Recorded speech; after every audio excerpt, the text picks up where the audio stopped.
So yeah, it's been about 7 months since the last Achievement Horde video. I think I kind of owe you guys an explanation. See, I was building up this kind of meta storyline involving a dark force forcing me to review Final Fantasy 13. It was going to culminate in this big epic thing, which would eventually reboot the series. But as I got into the writing process, I kind of decided, you know what? I kind of need to scrap this whole storyline idea. It's going to get too convoluted and people are going to have to go back to old videos to get little references here and there. Basically, the whole point of that entity, if you want to call it one, was just basically going to be like a darker version of myself.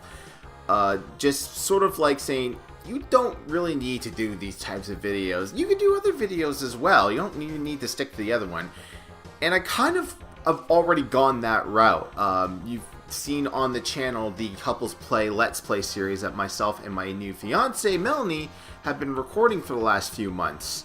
And it's kind of been pushing the Achievement Horde series off onto the back burner. But that's all going to change as of today. Starting today, I'm doing a reboot of the series. Basically, we're going to be changing the format up a little bit. It's still going to be somewhat scripted, but more unscripted. I mean, I don't want to be sitting here reading lines to you all the time. I actually want to talk about things and give you my feelings straight from the heart. Now, you're going to notice at first a few changes.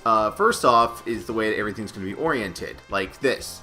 Yeah, I know, subtle change. I shifted a little bit to the left, but right here I'm just going to have like clips of achievements that I'm talking about or certain games that I'm talking about, and then I can cut in between the footage in here, and then I can engage you guys better on camera. Secondly, you're going to notice that the audio sounds a little bit better. I'm no longer using the audio directly from the camera. I actually went and purchased a snowball microphone, a blue snowball microphone. It's off camera right now, but this is what I'm going to be doing. It's probably going to double my editing time, but I think it's going to sound a lot better and produce a better product for you guys. So, what's going to be coming up next week is the somewhat lost episode. This is the one I was working on before I decided to kind of cut the storyline off and go on this new format. I'm going to be bringing the top 10 XBLA arcade games that need to be released. Now, these are games that haven't been released on any type of digital platform yet. And this is just going to be for 360, as Xbox One don't really consider digital games to be arcade games. For example, Peggle 2 will be released sometime this week when this video is released. That has a full 1000 gamer score, and it's not really considered an arcade title, it's just a game.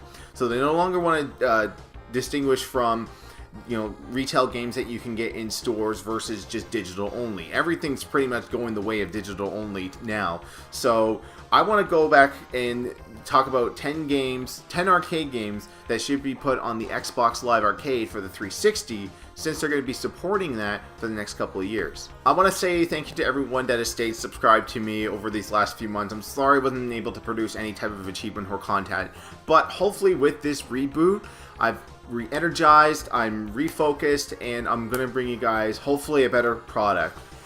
If you guys agree with these changes or not, please let me know in the comments down below. So thank you everyone who watched this. This is a new chapter in this channel's life. It's the new chapter for the Achievement Horde series, and I hope you all enjoy it. So we'll see you next week for when I present to you the top 10 XBLA games that need to be released. Take care.